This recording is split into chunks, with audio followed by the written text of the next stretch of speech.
स्वागत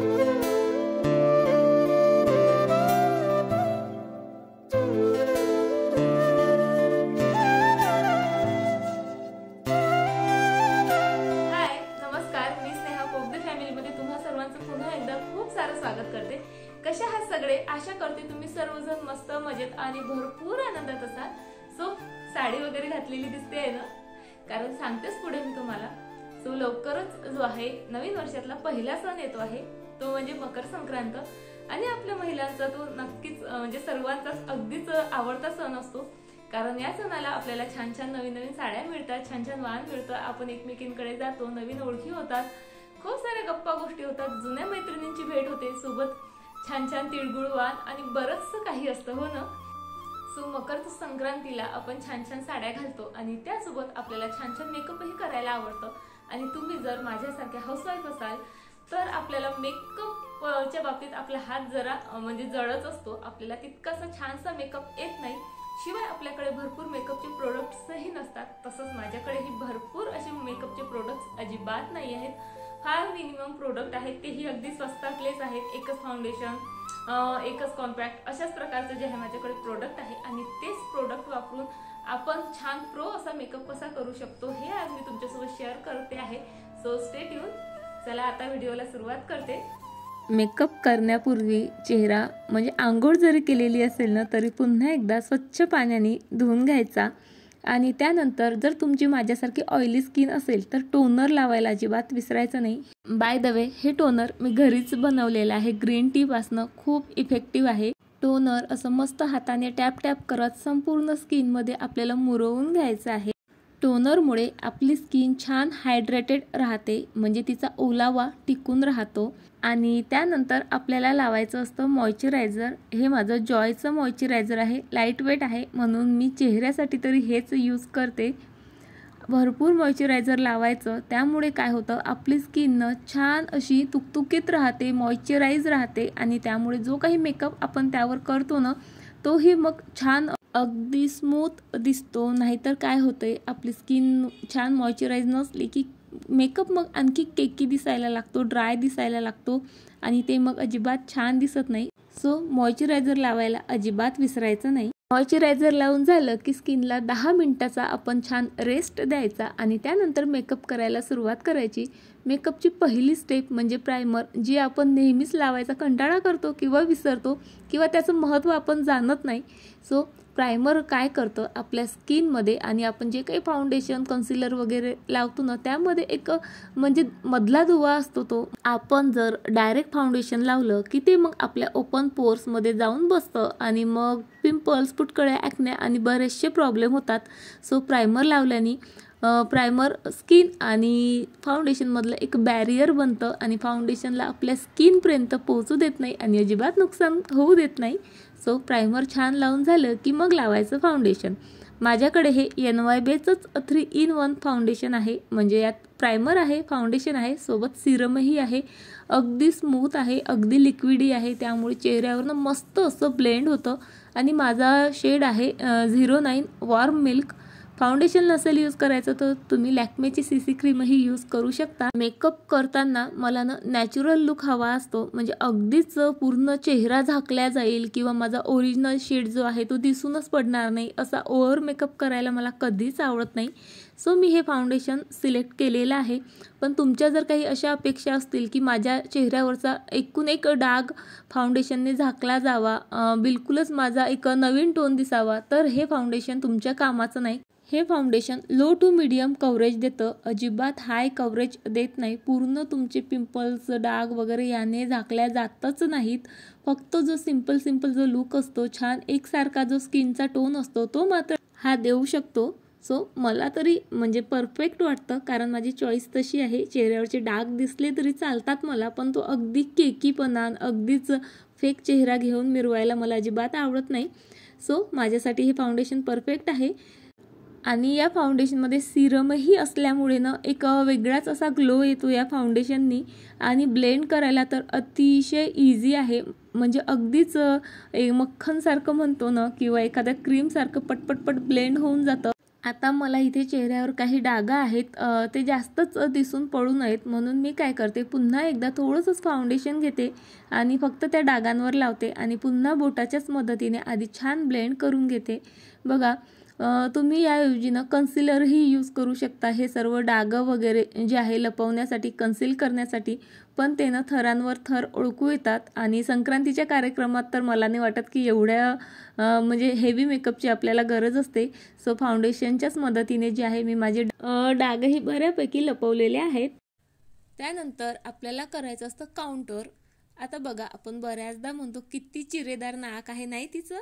आता आपल्याला नसेल देवाने दिलं पण आपण त्याला मेकअप थ्रू बनवू शकतो. सो त्यासाठी जे आहे काउंटर करायचं असतं. सो या आय शॅडो पॅलेटमधलाच जो एक शेड आहे डार्क ब्राऊन तो मी इथे घेतलेला आहे आणि त्याच्या मदतीने तुम्हाला दिसत आहे नाकाच्या भोवती असे मी ब्राऊन शेड लावून घेतला आणि तो छान आपल्याला ब्लेंड करून घ्यायचा आहे. त्यामुळे काय होतं, नाक अगदी चिरेदार दिसतं आपलं.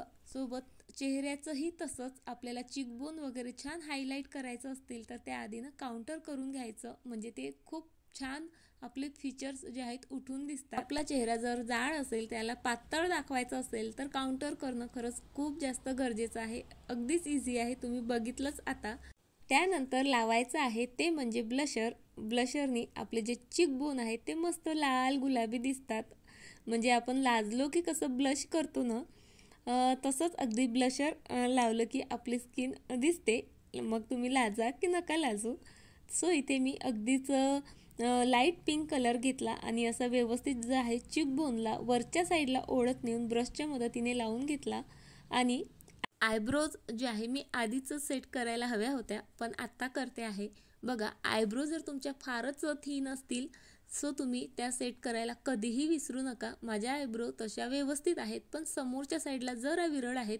सो तिथे मी आयब्रो पेन्सिलने जर असं जे आहे डार्क करून घेतलं आणि त्यानंतर माझ्याकडे हा ब्रश आहे त्याने संपूर्ण आयब्रोज अशा व्यवस्थित विंचरून घेते. त्यामुळे ते सर्वीकडे व्यवस्थित पसरते आणि अगदीच म्हणजे रेखाटलेलं ओळखायला येत नाही आणि वरच्या साईडला असं छान विंचरत न्यायचं. त्यामुळे आपल्या आयब्रोज आणखीनच छान उंचावलेल्या दिसतात. सो मेकअप करताना कधीही तुमच्या आयब्रोज जरी थिक असतील ना तरीही त्याला थोडंफार का होईना सेट नक्की करत जा. त्यानंतर आता मी आय शॅडो करणार आहे. सो त्यासाठी ब्राऊन कलर घेतला सर्वात आधी आणि मस्त असा ब्लेंड करत करत जे आहे मी पूर्ण आईजवर तो पसरवला. त्यानंतर माझ्या साडीमध्ये रेड आणि ब्लॅकचं कॉम्बिनेशन आहे, रेड ब्लॅक ग्रे. सो त्यानुसारच जे आहे मी इथे आय शॅडो सिलेक्ट करते आहे. तुम्ही जी कोणती साडी यूज केली असेल त्यानुसार जे आहे आय शॅडो लावू शकता. साडीचे मॅचिंगचं असलं ना जरा छान दिसतं आणि नसेलच आवडत ना तर अगदीच लाईट पिंक किंवा पीच कलर वगैरेही तुम्ही थोड्याफार प्रमाणात डोळ्यांवर लावला ना खरंच खूप छान लुक येतो. सो मी इथे रेड आणि थोडंसं ब्लॅक ग्रेचं कॉम्बिनेशन करून जे आहे माझा आय शॅडो इथे कम्प्लीट लावलेला आहे. त्यानंतर याच आय शॅडो पॅलेटमधला हा रोज गोल्ड कलरचा शेड मी घेतला आणि असं बोटाच्याच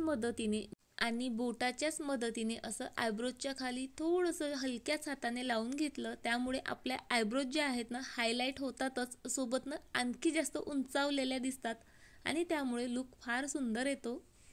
आय शॅडो लावून झाल्यानंतर आता मी यूज करते आहे इथे आयलायनर. माझ्याकडे हे माय ग्लॅमचं आयलायनर आहे.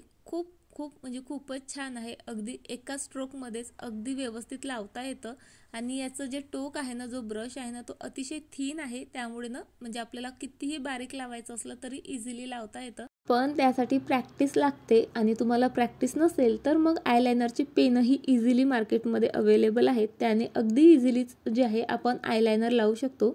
आयलायनरमुळे ना डोळ्याचा शेप खूप सुंदर दिसतो.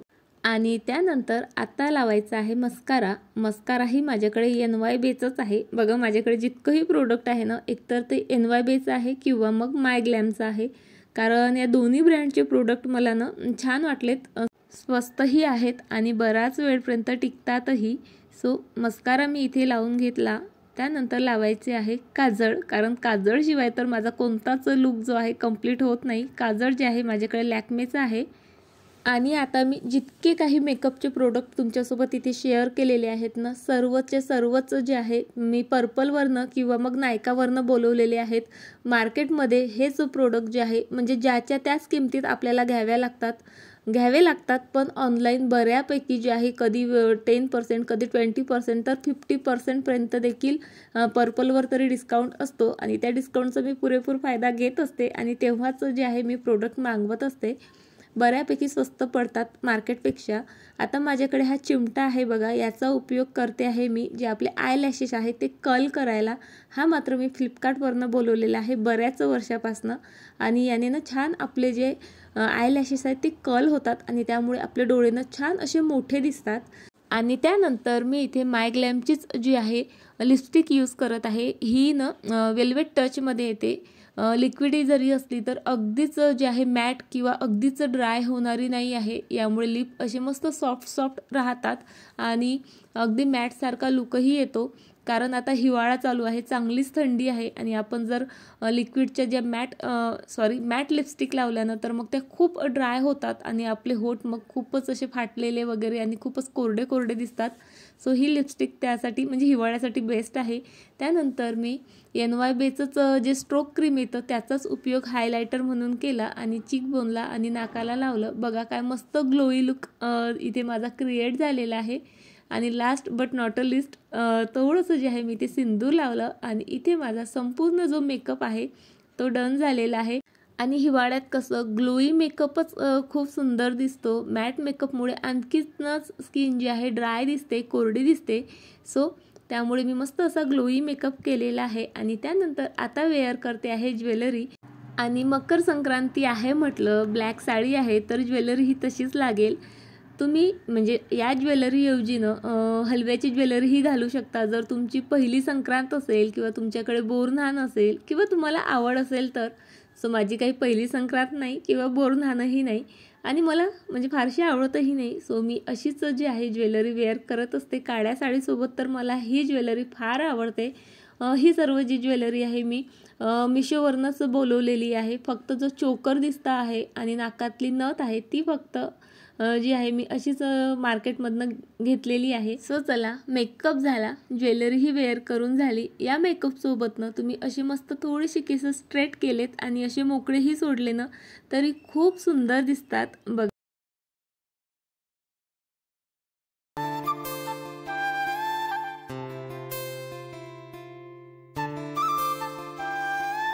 किंवा मग तुम्हाला मोकळे आवडत नसतील तर तुम्ही असा छान असा पफ काढून त्याला छोटंसं क्लचर जरी लावलं ना तरी ही हेअरस्टाईल या मेकअप लुकसोबत अगदी परफेक्ट दिसते.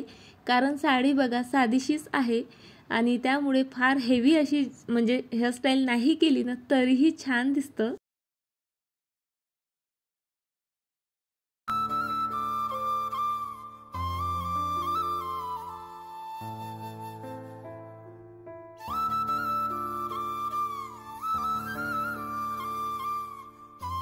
किंवा मग असा एखादा सिंपलसाच जुडाही तुम्ही घालू शकता. मी बघा इथे मधनं पार्टिशन केलं आणि बॅक साईडला जो आपला साधा बन असतो ना त्याच्याच मदतीने जे आहे इथे एक सिंपल असा जुडा घालून घेतला. आता हेअरस्टाईल बघा आपण दुसऱ्यांची तरी इझिली करून देऊ शकतो पण स्वतःची करायला म्हणजे आपल्याला जरा हार्डच जातं. सो अशा वेळेस असे सिंपलसे जे बन आहेत ते यूज करून आपण अशा सिंपलशा हेअरस्टाईल नक्कीच ट्राय करू शकतो. आणि छोटे जरी केस असले ना तर या बनच्या मदतीने मस्त असा मोठा जुडा बनतो. आता बघा नेहमीच आपण जुडा घातला की त्याला तेच ते पारंपरिक जे फुलांचे गजरे असू द्यात किंवा नकली गजरे वगैरे यूज करतो आणि त्याने डेकोरेट करतो. पण आज मी हा एक माझा छोटूसा डायमंडचा नेकलेस आहे तो इथे यूज केलेला आहे आणि त्याने बघा म्हणजे पूर्ण गेमच चेंज केला. किती सुंदर दिसते आहे ना, अगदीच नाजूक. किंवा आपल्याकडे बघा असे कानातले देखील असतात सो तेही आपण इथे यूज करू शकतो. आणि हे जे कानातले आहेत माझ्या नेकलेस सोबतही अगदी तंतोतंत जात आहेत आणि लुक बघा याने किती सुंदर आलेला आहे जुड्याला. तर असं वेगळं काही ट्राय करून आपण म्हणजे थोडंसं वेगळं दिसू शकतो नाही का. सो चला तर फ्रेंड, आता मात्र व्हिडिओ इथेच संपवते आणि आशा करते तुम्हाला नक्कीच आजचा व्हिडिओ आवडला असेल. व्हिडिओ आवडला असेल तर लाईक, शेअर, सबस्क्राईब नक्कीच करा आणि सोबत छान छान कमेंटही करा. तुम्हाला आजची ही माझी म्हणजे जुगाडू हेअरस्टाईल कशी वाटली, मेकअप कसा वाटला हे मला कमेंट करून सांगायला अजिबात विसरू नका. सोबतच अशा टाईपचे मेकअपचे व्हिडिओ पाहायला तुम्हाला आपल्या चॅनलवर आवडतील का हेही मला कळवा. चला तर मग पुन्हा भेटते तुम्हाला अशाच एका छान व्हिडिओसोबत. तोपर्यंत स्वतःची काळजी घ्या. आणि हो, या मेकअपवर मी छान छान फोटोही काढलेत, तेही समोर शेअर केलेलेच आहेत. चला तर बाय, टाटा.